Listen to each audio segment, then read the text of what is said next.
Hello everyone, welcome back. Work power energy के fourth video में आप सभी का स्वागत है। इस वीडियो में हम लोग ये समझने वाले हैं कि वर्क का जो फॉर्मूला है ना, एफ एस कॉस थीटा। मैंने बताया था कि किसी एंगल पे अगर फोर्स लग रहा है तो उसके लिए हम लोग फॉर्मूला यूज करते हैं एफ एस कॉस थीटा। उसमें कॉस थीटा क्यों यूज करते हैं, ठीक है। और इस चीज को समझने के लिए हमें एक छोटे से कॉन्सेप्ट का पता होना बड़ा जरूरी है, जिसको बोलते हैं रिजोल्यूशन ऑफ फोर्सेस, ठीक है। तो चलिए शुरुआत करते हैं रिजोल्यूशन ऑफ फोर्सेस से। उसके बाद हमें ये समझ में आ जाए कि हम cos थीटा का ही यूज क्यों करते हैं, ठीक है। तो चलिए शुरुआत करते हैं रिजोल्यूशन ऑफ वेक्टर से,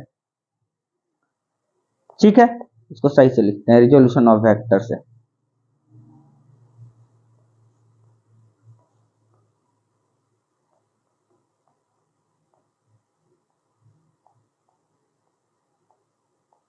रिजोल्यूशन ऑफ वेक्टर, ठीक है। अब रिजोल्यूशन ऑफ वेक्टर क्या कहता है इसके बारे में जरा देखते हैं। मान लेते हैं मेरे पास कोई एक ऑब्जेक्ट यहाँ पे रखा हुआ है ना। कोई एक ऑब्जेक्ट रखा हुआ है इस जगह पे, छोटा सा एक ऑब्जेक्ट है ऐसे। कोई एक ऑब्जेक्ट ऑब्जेक्ट रखा हुआ है, ठीक है। इस ऑब्जेक्ट को कोई एक व्यक्ति एफ फोर्स से किसी एंगल पे खींच रहा है। कोई एक इंसान है जो एफ फोर्स से किसी एंगल पे इसको क्या कर रहा है, खींच रहा है, ठीक है।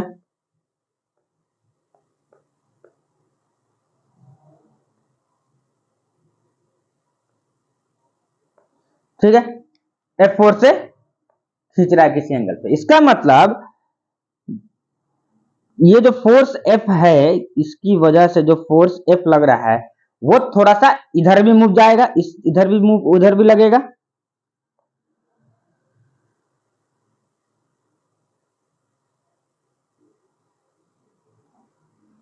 और थोड़ा सा इस डायरेक्शन में भी लगेगा, है ना।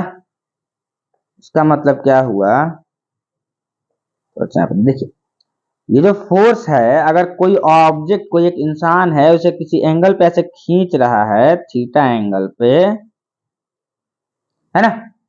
तो ये कुछ फोर्स इस डायरेक्शन में जाएगा और कुछ फोर्स इस डायरेक्शन में जाएगा। वो हमेशा हमेशा इस डायरेक्शन में नहीं जाएगा। कुछ फोर्स ऐसे रहेगा और कुछ फोर्स ऊपर की तरफ जाएगा। मतलब इस फोर्सेस के दो डायरेक्शन बेसिकली होंगे। जो एफ फोर्स है ना, इसके दो डायरेक्शन होंगे। पहला अगर एक्स डायरेक्शन में होगा और दूसरा वाई डायरेक्शन में होगा।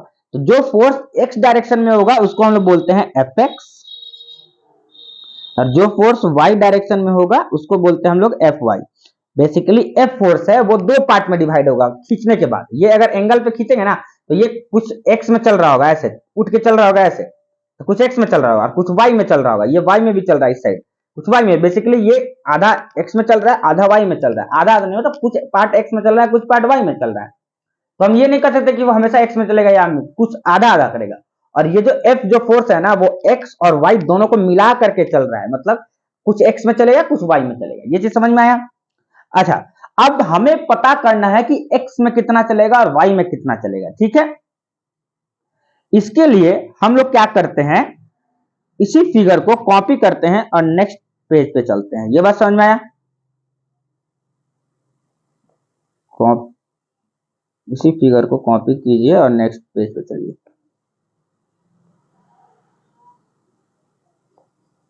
ठीक है। आगे चलते हैं रिजोल्यूशन से, ठीक है। यहाँ पे इसको पेस्ट कर देते हैं, थोड़ा साइज इसका छोटा कर देते हैं। अगर हम बात करें, अगर हम चाहें तो यहाँ पे एक हम ट्रायंगल ड्रॉ कर सकते हैं। इस पे जस्ट एक परपेंडिकुलर ड्रॉ कर सकते हैं यहाँ से।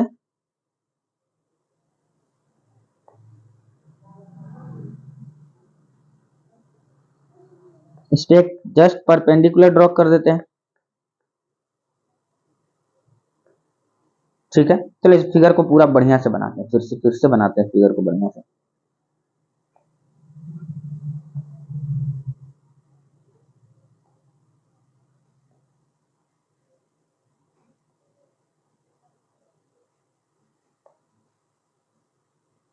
ठीक है, ये है, अगर थीटा है,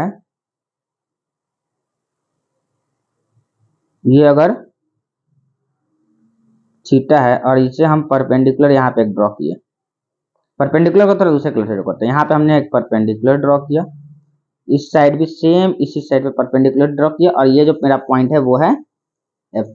ठीक है, इसका मतलब इस फोर्स में दो एक इधर हो जाएगा एफ एक्स और इधर हो जाएगा एफ वाई। यही था ना, नाम दे देते हैं जल्दी जल्दी, ए बी सी डी। ठीक है, ए बी सी डी हमने बस नाम देने के लिए लिखा है। ठीक है, चलिए अगर हम ट्रायंगल ए सी डी की बात करते हैं, ध्यान से देखते हैं in triangle A C D.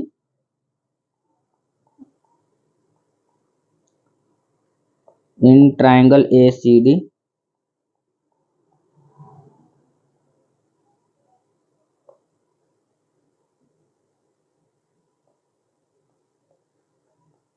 In triangle A C D अगर हमें cos थीटा का वैल्यू निकालना हो तो क्या हुआ, cos थीटा। अब आ गया ना यूज, आया ना फर्स्ट लेक्चर ट्रिग्नोमेट्री का। cos थीटा का वैल्यू अगर निकालना हो तो कैसे निकालते हैं हम, जरा बताओ भाई। cos थीटा का वैल्यू क्या होता है, बेस अपॉन हाइपोटेनस। यहां से बेस क्या हो जाएगा, एडी, हाइपोटेनस क्या हो जाएगा, एफ। तो cos थीटा इजकल्स टू यहां से आया एडी अपॉन एफ, आया मेरा एडी अपॉन एफ। तो यहां से एडी का हमें वैल्यू निकल सकता है easily, AD is equals to F cos theta. Simple सी बात है, निकल जाएगा एडी का वैल्यू एफ cos थीटा। इसका मतलब ये जो मेरा है ना वो क्या है, ये है मेरा एफ, ये है मेरा एफ cos थीटा। सेम उसी तरीके से एफ वाई का अगर वैल्यू निकालना है तो हम एक काम करते हैं, एफ वाई का वैल्यू निकालने के लिए हम लोग एक काम करते हैं। अब एक काम करते हैं, ये फिगर को थोड़ा सा इधर रहने दो। इन ट्राइंगल एबीसी, हमारे पास एक और ट्राइंगल एबीसी भी तो है। ठीक है, इन ट्राइंगल एबीसी। लेकिन थोड़ा सा मैथमेटिक्स यहाँ पे हम लगाते हैं, पहले फिगर बनाते, फिगर को थोड़ा सा हम देख लेते हैं। अगर हम अच्छे से फिगर को देखना चाहें तो फिगर यही ना बना हुआ है, देखो समझाने की जरूरत है। ये अगर थीटा है, ये पूरा 90 होता है, ऐसे अगर हम देखे जाए तो ये 90 होता है कि नहीं होता है। इसमें से ये अगर थीटा है तो ये कितना हो जाएगा बताइए, ये हो जाएगा हमारा, ये हो जाएगा 90 माइनस थीटा, ये हो जाएगा हमारा 90 माइनस थीटा।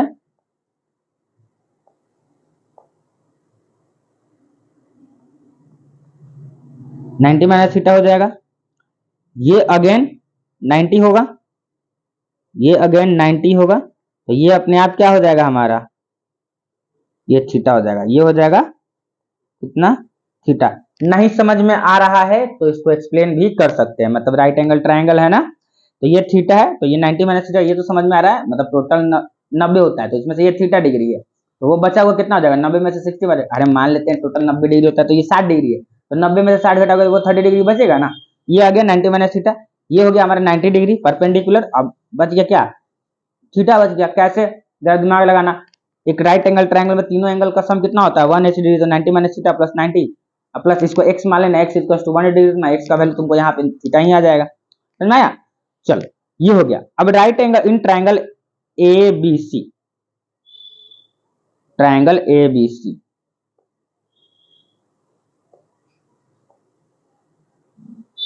इसको यहां पे कर देते हैं in triangle A B C.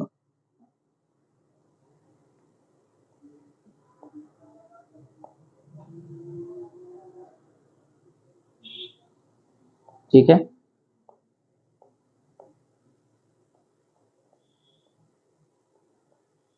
In triangle A B सी। ठीक है, ए बी सी। अगर हम थोड़ा सा इसमें साइन थीटा तो निकाल चुके हैं, सॉरी कॉस थीटा निकाल चुके हैं, साइन थीटा निकालने की कोशिश करते हैं। इस ट्रायंगल के अंदर हम लोग अगर साइन थीटा निकालने की कोशिश करते हैं तो फिर बोला था ना ट्रिग्नोमेट्री का यूज पड़ेगा यहाँ पे। साइन थीटा क्या होता है, दिमाग लगाओ, परपेंडिकुलर अपॉन हाइपोटेनस। परपेंडिकुलर उसमें है AD AD AD AD AD, ये परपेंडिकुलर ए बी ना, ए बी, हाइपोटेनस है ये, हाइपोटेनस है ए सी, बेसिकली ये एफ हो जाएगा, एफ हो जाएगा, ये है ना हमारा, ये हो जाएगा एफ, ये एफ ही है ना भाई, कितना हो जाएगा A B, perpendicular upon hypotenuse, ठीक है, तो एफ के बराबर है। तो यहां से अगर हम देखना चाहें तो साइन थीटा का वैल्यू आएगा, साइन थीटा आ जाएगा, सॉरी यहां से अगर हम साइन थीटा का वैल्यू निकालना चाहें, ये आ जाएगा ए बी अपॉन एफ, और यहां से फिर आ जाएगा ए बी का वैल्यू एफ साइन थीटा, कितना आ जाएगा एफ साइन थीटा। इसका मतलब इस साइड जो आया मेरा वो कितना आएगा, एफ साइन थीटा, तो थोड़ा सा यहाँ पे रख दो, ये हो जाएगा हमारा F sine theta, F sine theta और एफ कॉस थीटा। तो ये समझ में आया। अब मैं घुमा फिरा के नहीं, एक छोटे सा कॉन्सेप्ट सुना दो। देखो, अगर किसी एंगल पे फोर्स लग रहा है, सिंपल सी कहानी समझो, क्या बोलना चाहते हैं, अब कहानी समझो। अगर किसी एंगल पे फोर्स लग रहा है ऐसे, इस फोर्स का नाम एफ है, तो जहां थीटा बना हुआ है ना, along द थीटा, क्या कर दो, along द थीटा, उसका एफ का कॉस थीटा कंपोनेंट लिख दो। कहां लिख दो, एफ कॉस थीटा इधर लिख दो चुपचाप, और उसके जस्ट परपेंडिकुलर में, उसके परपेंडिकुलर में कहां क्या कर दो, एफ साइन थीटा लिख दो। ये तरीका याद रख लो, कॉन्सेप्ट क्लियर। अगर नहीं समझ में आता तो एक काम और भी कर सकते हो, इसको पूरा ट्रायंगल जैसे मैंने सॉल्व किया है क्या। अब देखो इसमें क्या करना, अगर नहीं समझ में आएगा तो हर बार तुम क्या करोगे, इसमें एक ट्रायंगल ड्रॉ करना, हर बार एक ट्रायंगल ड्रॉ करना, ऐसे नाम देना ए बी, नाम देना क्या, ए बी सी और डी नाम देना इसमें, ठीक है। फिर क्या करना, in triangle A C D sine cos, मतलब क्या बोलते हैं, कॉस थीटा निकालना, साइन थीटा निकालना, समझ में आ जाएगा क्या वैल्यू आता है, समझ में आएगा। या तो वैसे करो, और नहीं तो मैंने जो बोला है क्या, कि जहां थीटा दिखे उसके लॉन्ग कॉस थीटा डाल दो, बाकी में साइन थीटा डाल दो, समझ में आया। तो इस बात को लिख देते हैं थोड़ा सा इंपॉर्टेंट नोट की तरह, कि जहां एल थीटा फोर्स का कंपोनेंट क्या होता है, वहां पे यहाँ पे पढ़ा था ना, तो जहां थीटा अलोंग द थीटा, यहाँ पे लिख देते हैं कि along theta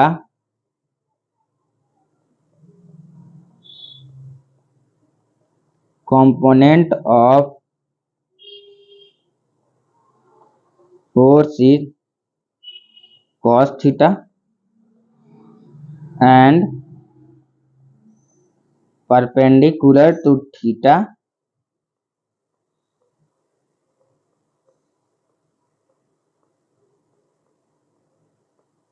component of force sin theta। समझ में आया, क्लियर है। अब इतना समझ में आने के बाद हमें 1 मिनट नहीं लगेगा क्या करने में, ये समझने में कि एंगल पे जो फोर्स लगता है वो कैसे होगा। मान लेते हैं अब हमें मानना है ना, मान लेते हैं कोई एक ब्लॉक है जिसका मास m है, मान लेते हैं कोई एक ब्लॉक है,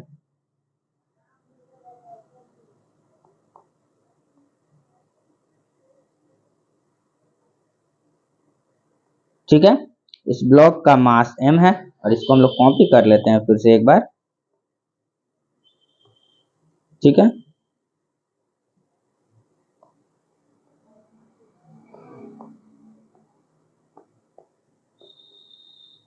ठीक है, और इस ब्लॉक पर फोर्स लगा है किसी एंगल पे, ऐसे है ना, इस ब्लॉक पे फोर्स लगा है किसी ना किसी एंगल पे, ऐसे, ठीक है। ये है हमारा सरफेस, इसको आप ऐसे भी समझ सकते हो, ये है हमारा सरफेस, ठीक है।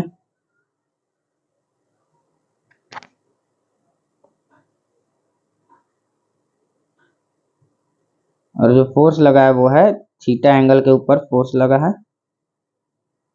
ठीक है, अब फोर्स लगने के बाद ये फोर्स किधर लगा है, एफ फोर्स लगा है यहां पे,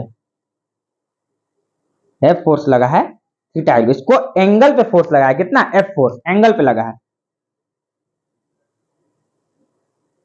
ठीक है, एंगल पे फोर्स लगा है। तो इसको फिगर सही से बनाना चाहते हैं, चलिए रुकिए।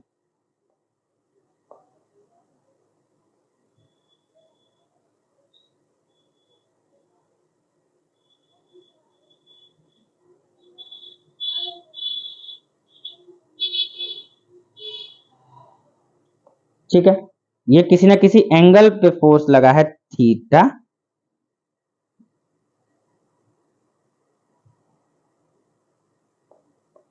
हो गया, इसको थोड़ा सा सही करो। ये किसी एंगल पे फोर्स लगा है ऐसे थीटा, और ये है हमारे सरफेस।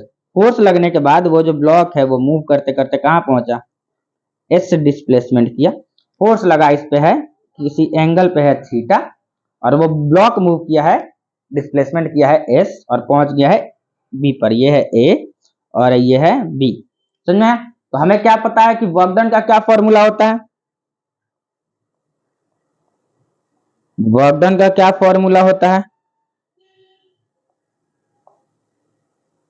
वर्क डन का फॉर्मूला होता है फोर्स इनटू डिस्प्लेसमेंट, है ना।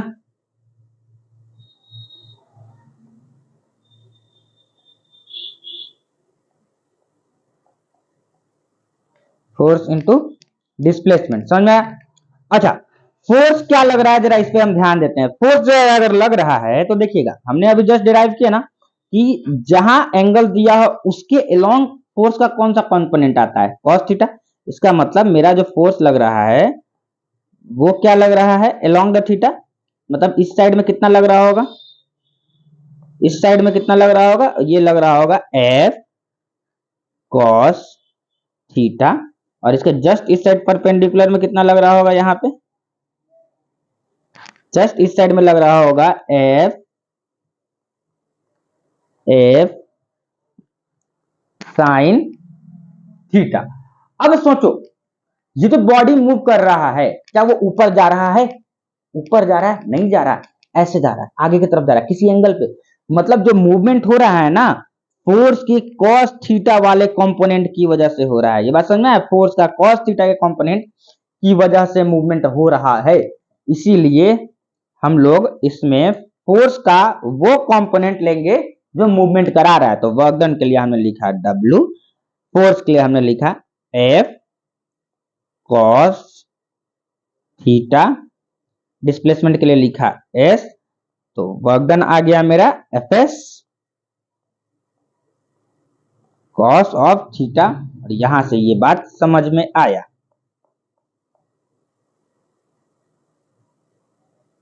ये बात समझ में आया?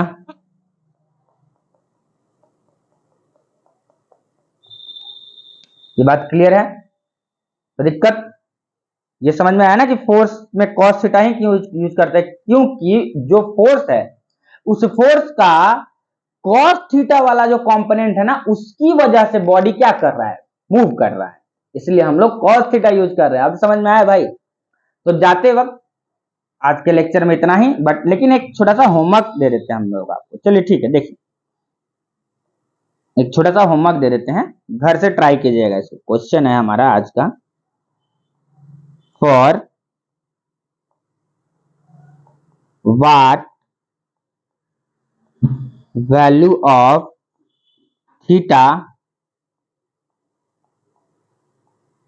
Work done is maximum and minimum. कहने का मतलब है कि अगर हमें theta is equal to 0 degree, comma 30 degree, comma 45 degree, 60 degree, 90 degree, 180 degree, कहने का मतलब है इन सारे थीटा के वैल्यू के अंदर, इन सारे थीटा के वैल्यू के अंदर किस वैल्यू के लिए फोर्स का, किस थीटा के लिए वर्क डन का वैल्यू मैक्सिमम होगा और मिनिमम होगा। मतलब इसमें से आपको एक वैल्यू ऐसा बताना है, जैसे कि मान ली 30 डिग्री है तो 30 डिग्री पे है ना फोर्स का वर्क डन का वैल्यू मैक्सिमम होगा, मान ली 45 डिग्री वर्क डन का वैल्यू मिनिमम होगा। तो यही आपको क्या करना है, बताना है। तो आज के वीडियो में बस इतना ही, मिलते हैं नेक्स्ट वीडियो में। Till then take care, have a good day. पढ़ाई करते रहिए।